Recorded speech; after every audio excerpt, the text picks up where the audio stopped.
If I had to start over, no, Mm. one thing I would do differently is hire the right people with their specific specialty. Kasi Mm. sometimes pag sisimula ka lang, syempre you would hire your friend, you hire your Mm. kakilala Oo. kasi you know the person. Mm. But sometimes that could get in the way.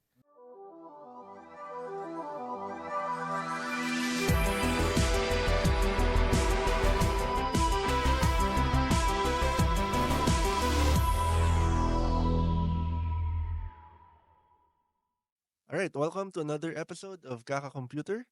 And in this episode, we'll be talking about starting your own tech company. And in this episode, I'm joined by Cleo and Franz. Hi. Hello. All right, so yeah, let's get straight to the topic now. Starting your own tech company. Any thoughts, experiences, insights from any of you guys? Ikaw muna, una ka eh. Sige, ako muna. Oo. So, Mas veteran to eh. sige, when starting a tech company, it mainly involves two things eh. Whether you're offering a product or a service to people, whether you're catering to businesses or consumers na. So, um basically you need to ano lang, identify ano yung product or services na kaya mong i-offer. And a lot of people think na kailangan maraming tao or may building ka, may office ka to have your own company, but it only involves even isang tao lang offering their skill, their product, and that's a business, that's a company na per se, no? How about you guys?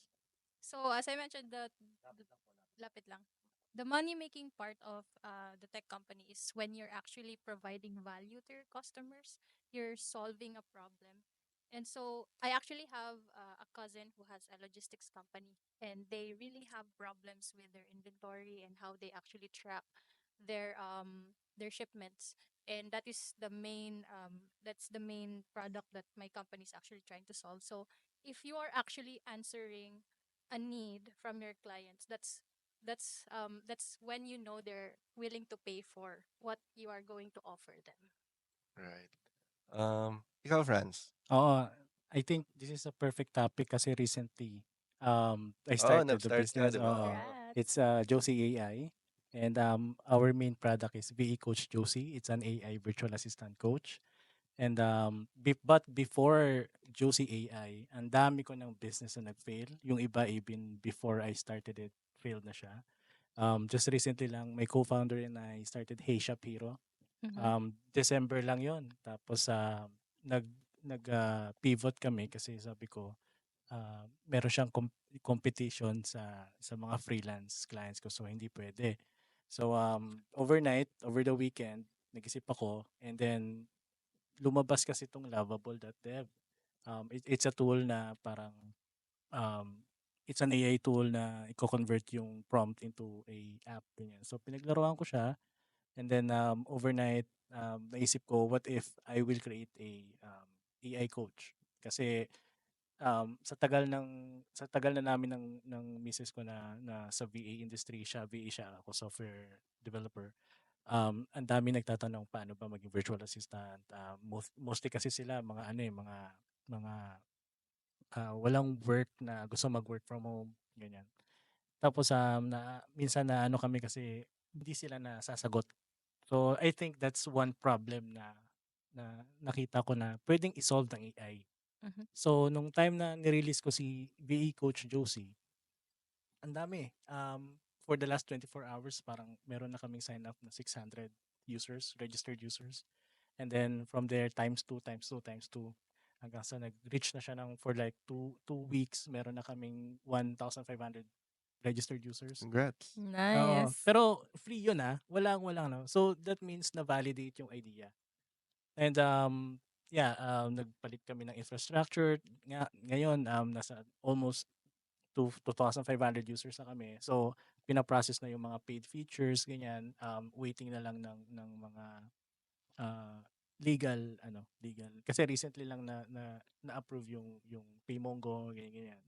So, yun. Yun yung aking experience kay So, VE so Coaches. may mga paying users na. Wala pa. Ah, Kasi, okay. ngayon nagbibigay kami ng free credits kasi yung business So model. you're more on marketing na pala. Marketing, Para oo. maging kilala siya sa mga Yes, tao. oo. Actually, to be honest, mas mahirap mag-market kaysa mag-build. Kasi pag nag-build ka, sarili mo lang and then i-implement mo lang yung idea. Pero pag market ka, parang ipi-please mo kasi yung tao na, hey, i-try nyo to. Kailangan mong ipakita yung value ng product mo dun sa tao. So, which is mahirap. Kasi maraming users, pero sino ba sa kanila yung willing magbayad? Diba? Yeah. And yun naman talaga yung number one validator ng idea or business mo, 'di ba? Is it's the customers, the Yeah. users themselves. Yeah. Kasi pag ikaw lang, medyo syempre bias ka kasi Oo. sarili mong gawa to. Totoo yan. Oh, ikaw lang natutuwa sa ginagawa mo, wala namang gumagamit, Oo, 'di ba? oo. So, yun yung number one validator ng Oo. idea mo. Oo. And siguro going back to the topic, ako naman, Mm. in terms of tech company, I've built several. Mm. Number one talaga is I've built Pocket Devs. So Mm. Pocket Devs before, it was birthed during the pandemic. So Mm. that time, a lot of businesses, physical ones, medyo bumaba yung sales and a lot were transitioning online. So ako, back then, I had some free time. Uh, Pag wala akong ginagawa sa work or even after work, um, naisip ko na why not offer my services like helping them set up their online stores, ganyan. And yun, nagkaroon ako ng maraming clients. Essentially, it was a one-man business. So, um, I reach out to businesses and see if open ba sila to the idea na gawan gawan ko kayo ng online store, ganyan, ganyan. So it boomed from there kasi yun nga maraming nagtitinda online Oo, or oo. gustong maging exposed Mm. online, not just Mm. physically. Mm. And then as clients came in, so medyo dumami na, more than I can handle. So I reached out to my friends back in college, and then yun, I asked some people to help, and essentially they were my first Mm. employees, and Mm. that's when I learned the number one lesson I did when starting a business is you have to manage or you have to separate your business finances from Oo. your personal finances. Yes. Kasi every night I think can I make payroll for my Mm. employees? Mm. Kaya ko bang i-sustain? Sometimes there are days na pag mahina talaga, I'd take some from my own money just to Nag-hire ka kaagad uh, pala? not really kaagad, Parang but freelance lang sila, gano'n. ganun. But yun, as it grew on, um, yung essential part doon is na you have a ano parang fund for at least 6 months Mm. na you can sustain Mm. the business ganun. So yun, as starting out, there were months na mahina and there were months really na sobrang lakas talaga. Oo. And siguro it was in 2021 when we really boomed, Mm. when we started taking on international clients na. Nice. So that's when we really expanded from a team of 3, naging 12 kami, Wow, 14, bilis, ganun. ah. Oo, kasi we were thinking small that Oo, time oo. na kasi yung mahirap kasi when you take on clients na maliit yung budget, sila pa yung sobrang daming revisions, sobrang daming ano, uh, Ayoko na lang mag-talk. sige, you guys, can you share your experiences with Hindi, tama 'yun, tama 'yun. Ikaw Cleo, anong Yeah, actually, mas okay yung international clients. And in terms of like working with them, ethics, professionalism, they are top notch. Mm. And binabarat ka kasi ng local clients. That's really like a common scenario. Oo. White Cloak Technologies is a custom software development company. They build mobile and web applications. They work with leading brands in banking and real estate. Visit their website at www.whitecloak.com to know more.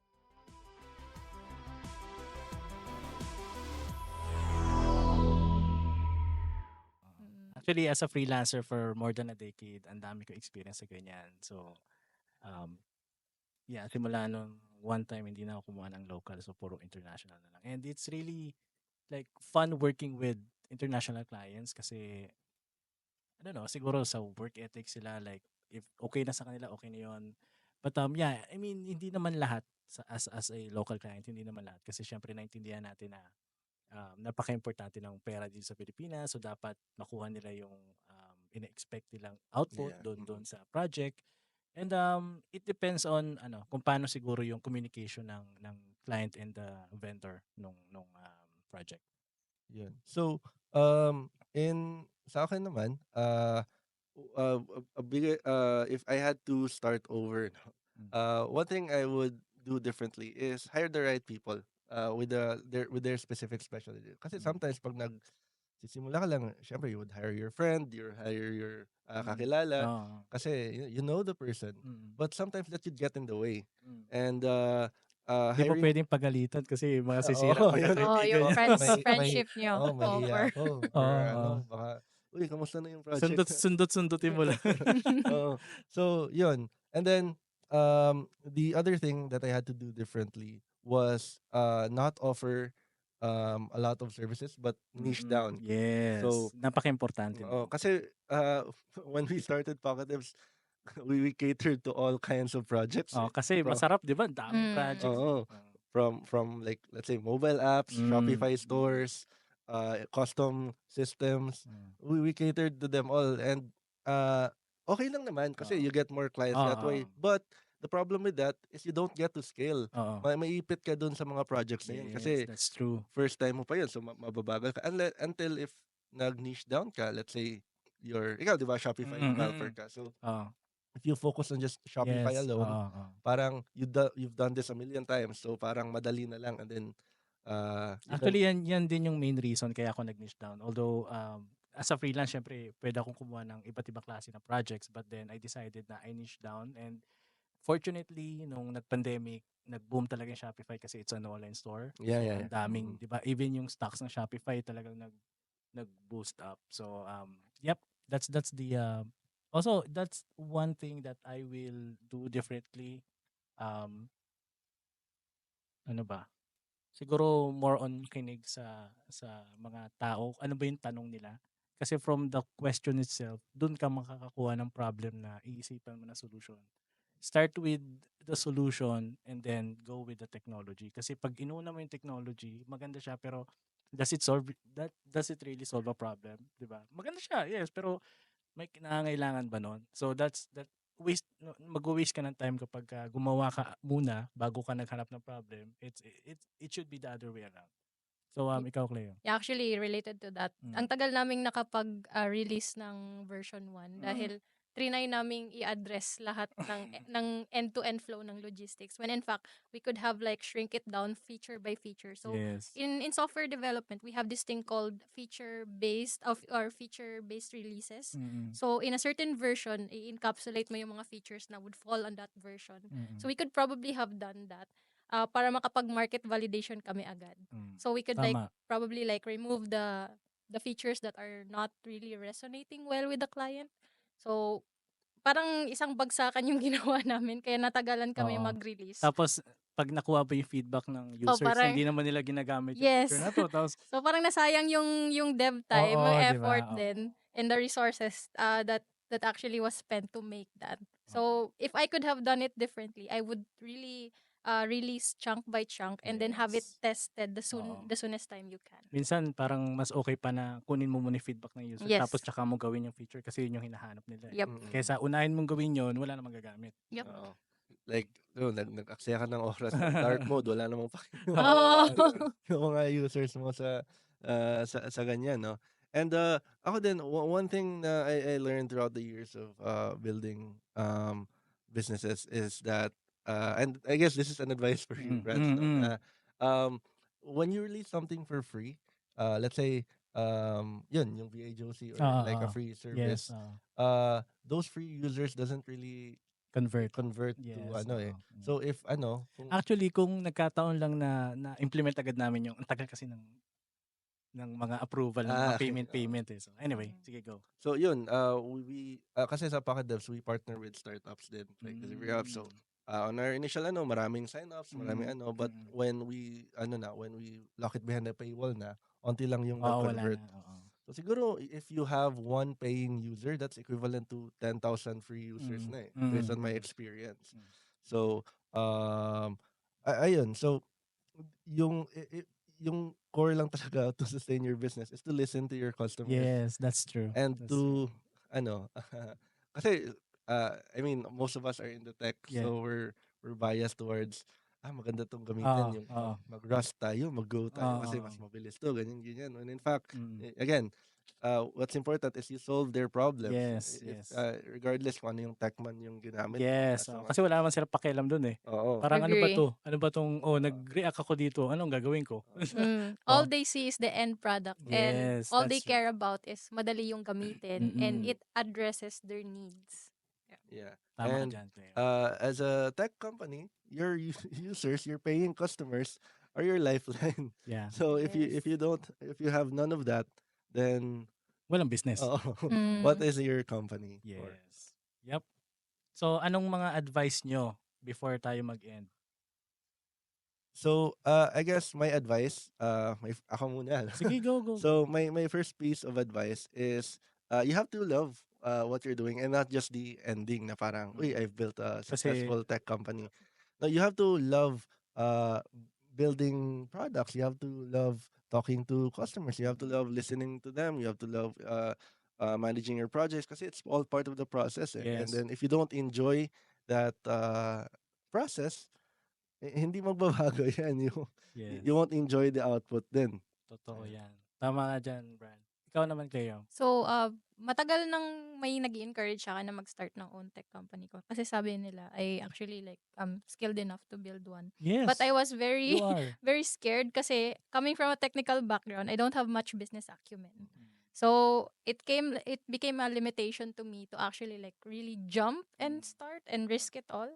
So, if there's one thing that I would like to say to everyone, just do it. You'll actually learn it along the way.